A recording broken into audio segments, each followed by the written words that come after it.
Good morning, everybody. Welcome to Community Connection. I'm Robert Day, CEO of Patrick Henry Family Services, and we're going to talk about something that on surface sounds boring when you hear it, but actually I think it's the key to real change in community. Are you back there, Rob Meister? I'm going to throw a big fancy word at you. Uh-oh. Collaboration. Do you know what that means? Oh, I love collaboration. It's one of my favorite words. Is it really? So they teach you at college? Yes, they did teach me at college, I think. You- It's hard to remember that All right, far give me a back. quick definition of collaboration. So collaboration is when two or more people come together for the betterment of a group or other people and set aside their own individual needs to meet All the right. needs of others. Hey, I think bad for I think you earned that on the degree. spot. Yeah, good. so cool. So collaboration is one of the favorite topics of my co-host, Claudia Fletcher. Hello, Robert today. Good morning, co-host. I am going to let you. You like You're that? gonna let me? I'm going to let Thank you. you. Well, that's what co-hosts do. They let the other co-hosts do things sometimes. Thank you for letting me. So why don't you guys introduce our guest and why this guest is so exciting for you today? All right, so I'm going to introduce Todd Blake to you. Todd is the executive director, is that the title, Correct. of Parkview Community Mission. And if you haven't heard about Parkview, you probably haven't been in Lynchburg very long, because Parkview is at the center of a whole lot of things. And one of my favorite things about what I've seen as Parkview's evolved over time is the number of ways that they've found to do collaboration and to do it well. So we're going to kind of pick Todd's brain about their philosophy as an agency and about his philosophy of collaboration and see where this leads us. So we didn't practice, so we'll see where we go. You ready for me to take over? I'm ready. Can I give you my definition that I heard once? I went to a I'm going to let you. Are you? Thank Yes. you. So I went to a seminar on collaboration, and the gentleman leading it said collaboration is the unnatural act between one or more consenting adults, which is basically says we don't. This is a natural human tendency is to collaborate. We tend to want to, right, gather it all, protect it all, guard it all, fight for it all. So that's my definition. All right. Well, thank you for taking us to a borderline inappropriate definition. But it was borderline. I stayed on this side of it. All right. So, Todd, tell us a little bit, first of all, about your kind of a little bit of your history, how you got to Parkview, and then kind of your philosophy of collaboration. Well, I spent about 20 years working in churches in North Carolina and Virginia. Most recently, I was the pastor at Madison Heights Baptist Church, just across the river from Lynchburg, and spent almost 11 years there. That's what brought us to Virginia, to the Lynchburg area. And for me, coming to Parkview and the things that we do, I like to tell people that at least the best sermons that I preached over those years, I feel like I get to do those things every day and put it into practice more so than just talking about it from behind a pulpit or a microphone. And that's not to diminish the act of preaching and the benefit of it. I still enjoy preaching. But to be able to do it every day, to empower other people to do it every day, to these hypothetical issues that we hear about in the world of food insecurity, of unemployment, of homelessness. Now these are the people that I get to meet every day at Parkview. They are our neighbors. We get to know their stories, their names.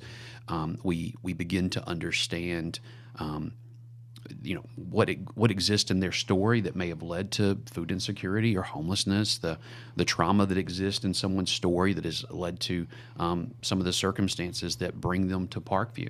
And so for me, as coming at this as a person of faith and again, having preached for a number of years, I feel like for me it is the best of my theology as it grew and developed over those years of ministry.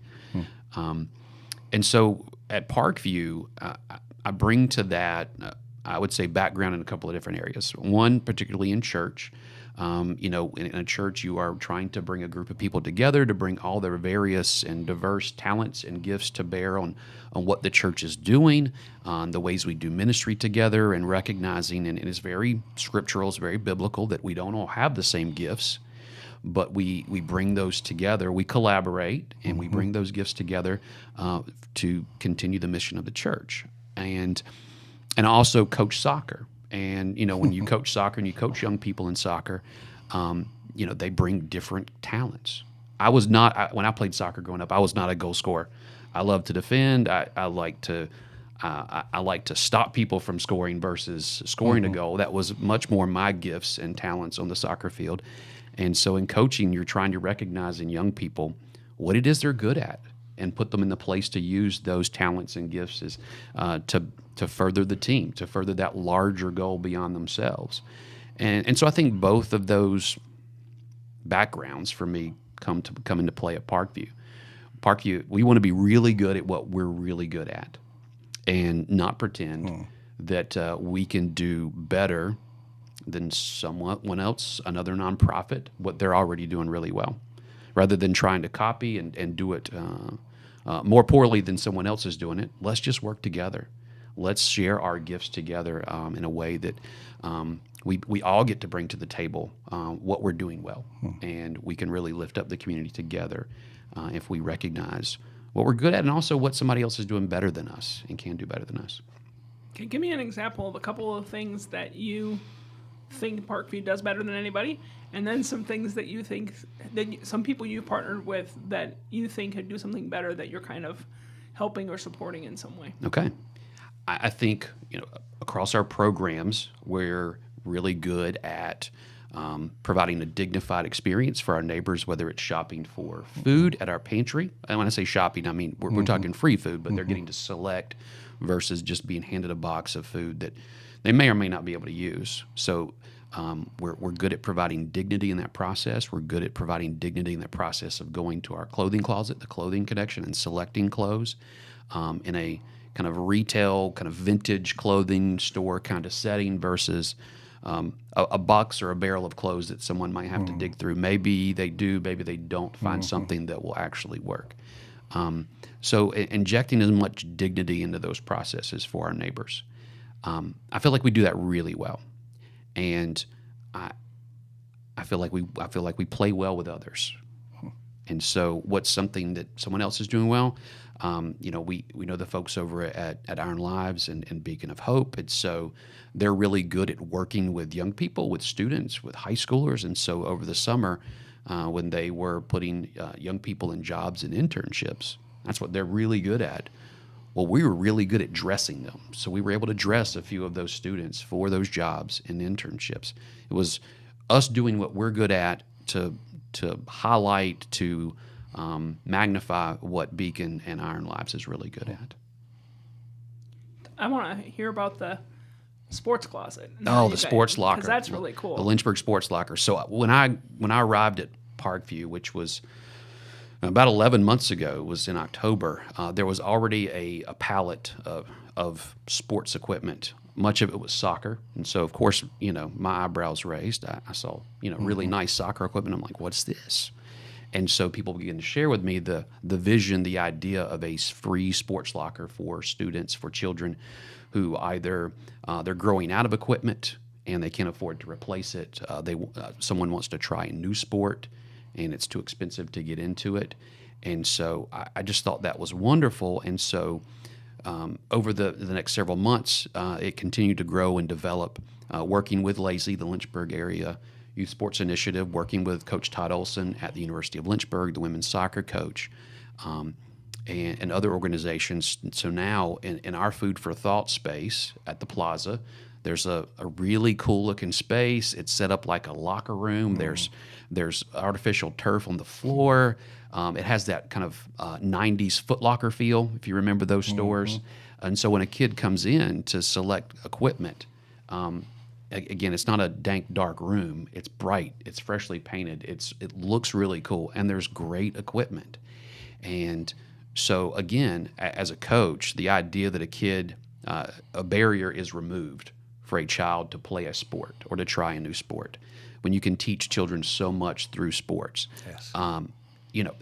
The goal of sports is not for every kid to get a college scholarship or to play in the pros.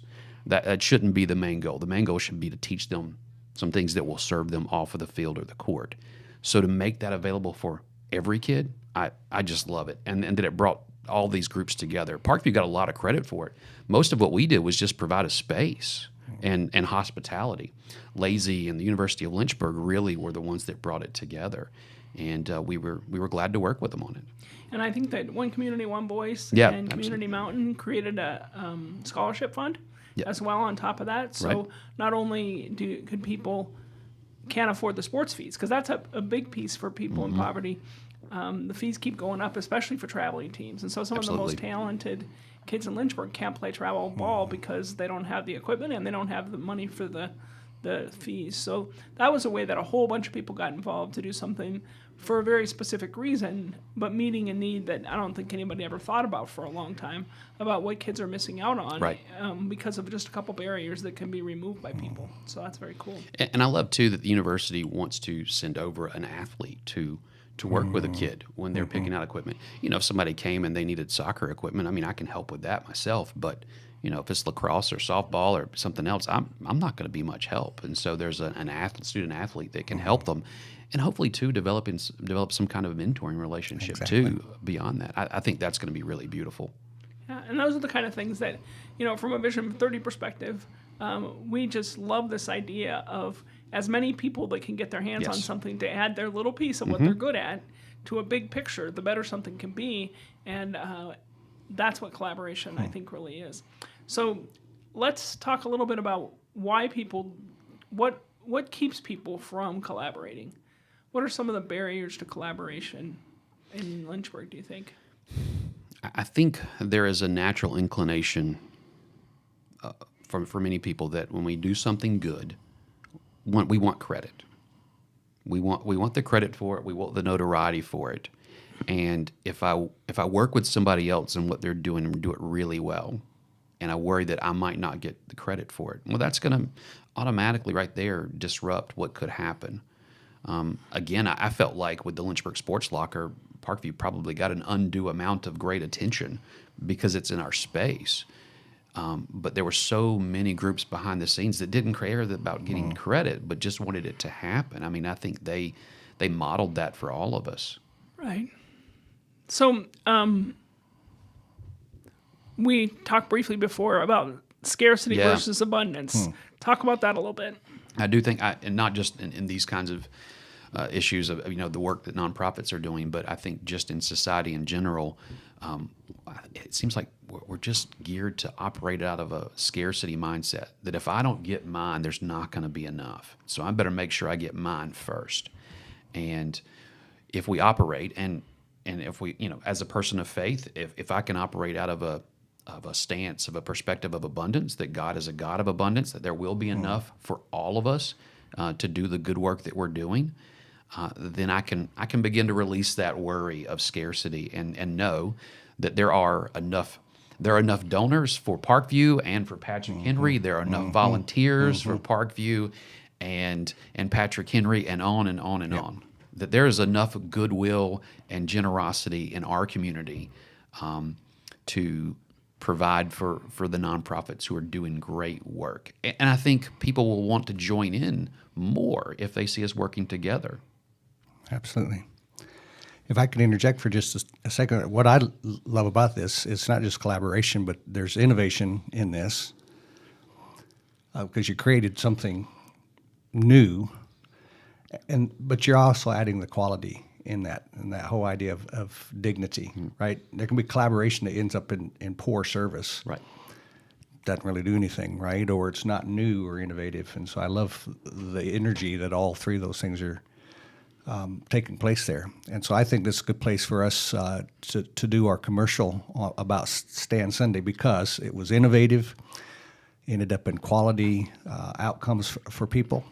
And then we'll come back and talk some more about collaboration. But let's pull up the Stand Sunday and see what are happening in other places in the world.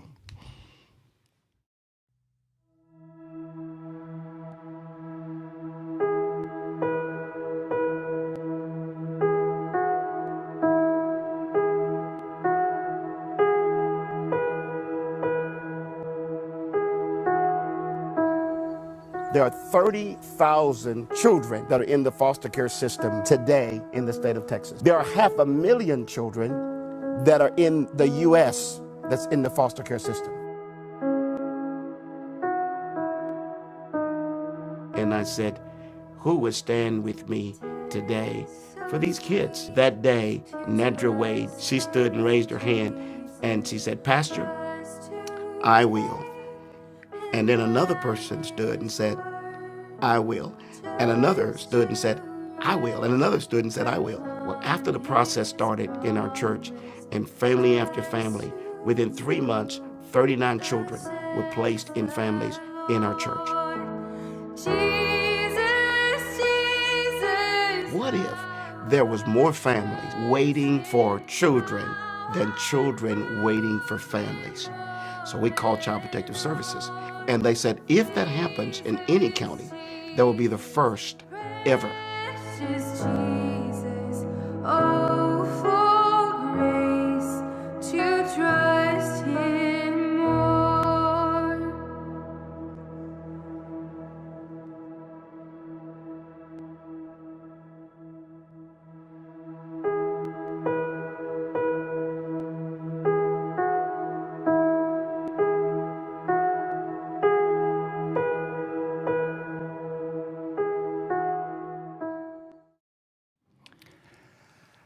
I don't know for sure, but I bet when that pastor did that, he was not thinking of the attention he would be getting today for pulling that off. He just said, there's a need. What can we do? And God blessed it.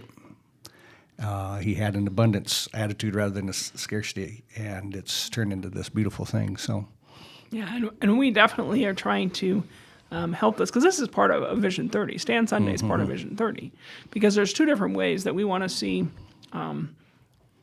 Vision 30 to happen. And you'll see the video at the end. We show it every week. But the idea is that by 2030, every kid will either be in one of two situations. Either they'll be safe in their own family, or they'll be in another setting, foster care, adoption, kinship placement, where they have caregivers that are supported by a local faith community. And so in the churches, getting people involved in the foster care system as foster parents who have the support of their church is what's going to help make Vision 30 a reality in our community. And I think our goal this year is 20. I think, last year in Virginia there were like 3 or 4. We'd love to see 20. I don't think we're going to get there unless a lot of people reach out to us, because we're reaching out to everybody we can think of. So if you go to a church and you'd like to see that happen, please reach out to us and we can get you plugged in. amen. So speaking of Vision 30, I think most people, if they think about it, can figure this out. But tell us, how does Parkview and what you guys do there fit into keeping kids safe in their own families? If you think about the programs that Parkview has, one of the things we pride ourselves on, we want to do well, is to strengthen, the lives of children and families. So we can help a family very simply on issues around food. Families can come twice a month to our food pantry. It's going on right now, or it's getting ready to start in about 10 minutes, our Thursday food pantry. And they can get a lot of the groceries that they'll need in a month in those 2 visits. And to help supplement, if there's SNAP, there's WIC, there's things like that to supplement their grocery budget, especially as prices are incredibly high right now. And so if we can help remove the pressure, the burden of some of that, I think that's something we can do. We want to make sure that child goes home from school on Friday with the food that they'll need for the weekend, with our meal bags at Food for Thought. And so we want to make sure that they show up at school on Monday ready to learn, and we hope that'll be a help to their families that are caring for them. We also we have our Life Skills Institute, and so we can help with personal education, career education that could help their families in many ways. There was an occasion a number of years ago where there were families in housing that were in danger of eviction because they weren't keeping up their spaces. And so the city came to Parkview and said, can you help? And so Parkview developed a class to help people keep up their spaces, to provide a safe and clean home for their families. And so we continue to teach those classes. And I tell our staff and board, I want us to imagine Life Skills Institute as a kind of funnel that as people come to us through whatever program they come to Parkview, that when we build enough relationship with them and they trust us and they're ready, that if we get them to Life Skills Institute, that when they get to Life Skills, they can get develop personal skills, financial literacy, how to keep up a safe and stable home. They can develop career skills and get in jobs that will provide a living wage and benefits for them and for their families. And then what comes out of that funnel then is a job that provides dignity and income, a safe and stable home life, and a system, a support system around them after they complete courses at Life Skills. And so we continue to listen to our neighbors of what classes they need. We've recently heard a need for GED classes. And so we're working on the process of providing GED courses. In fact, we had someone come and they're certified. They are trained in doing GED education, and they want to volunteer to teach that at Life Skills for our neighbors. I mean, that's a gift from God. Again, we serve a God of abundance, and He provided this person who offers to come and teach GED classes for our neighbors. And so we're really excited about that. The families that surround and support a child, we can help them with getting back into the workforce or the training they need to get a higher paying job, a job with benefits, things like that. And so we feel like we can come around the whole family and provide the programs that we have already to alleviate some of the pressure and burden of for their own budget and things like that. So I didn't prep you for this question. Okay, bring it on. Bring it on. Bring it. What's left? What are other things you see in Lynchburg that maybe Parkview is going to work on meeting, or things that you don't feel like it's your calling or your job to do? But what are some unmet needs that are happening in Lynchburg for families that are struggling? A lot of nonprofits are discussing the issue of low barrier homeless shelter. That's definitely one. And with Hand Up Lodge and Gateway closing recently, that issue has gotten bigger. Salvation Army is great in particular settings of providing homeless shelter.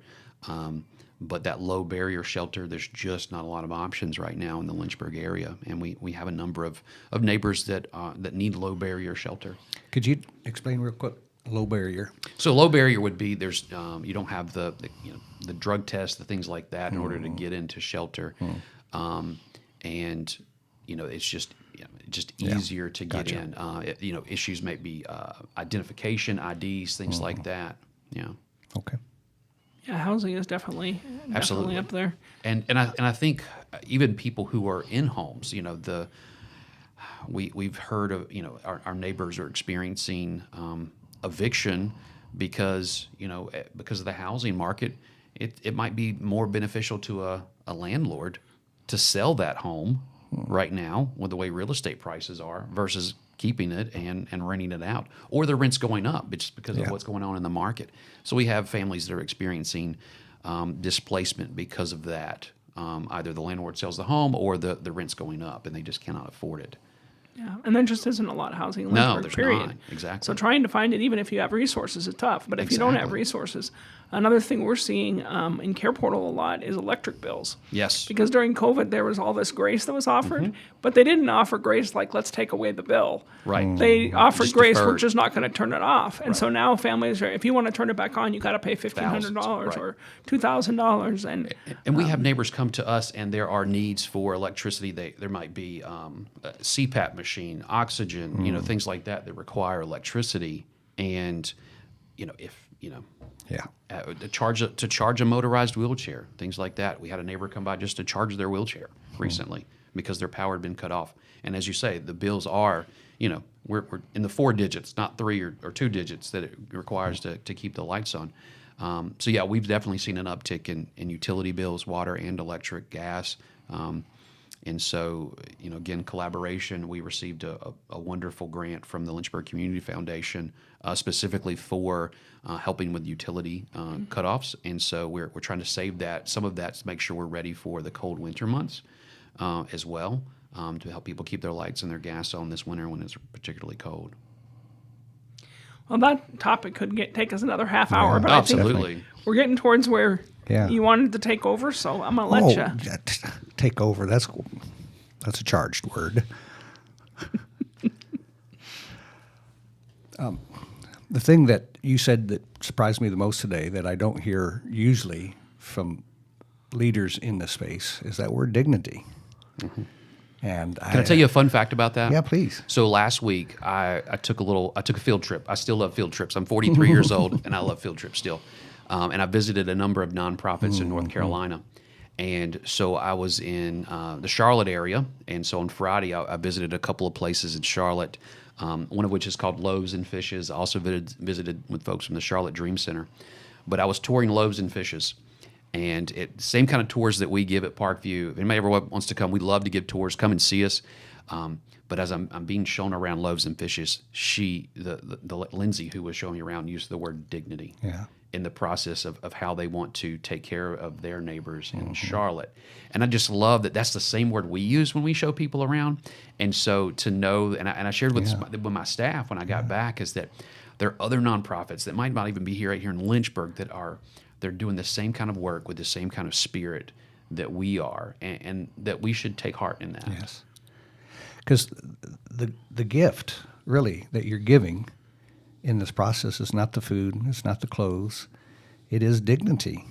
It's connection. You're a human being of value and worth to God and should be treated like we Absolutely. would treat a very VIP guest. Absolutely. And so thank you for that. I mean, I love that. I feel bad that I've not been down there to see all of that. I need to go down there and see that.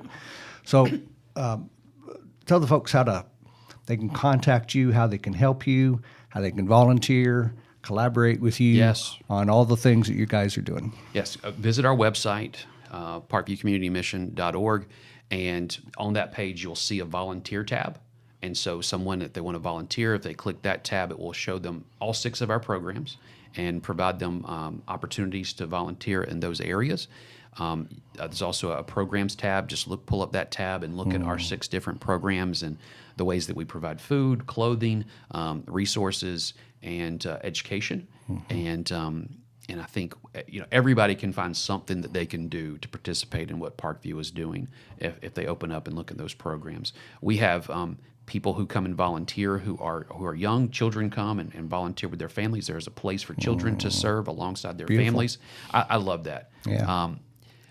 And then if people are not able to stand for long periods of time, there are ways they can volunteer and assist in what we're doing. I love that we've had groups like kids come from the Lynchburg Juvenile Detention Center come and volunteer at Parkview. What better way to let a kid know that there is a place for you in our community still. You might have messed up, but there is a place for you in our community because we want you to come and serve with us.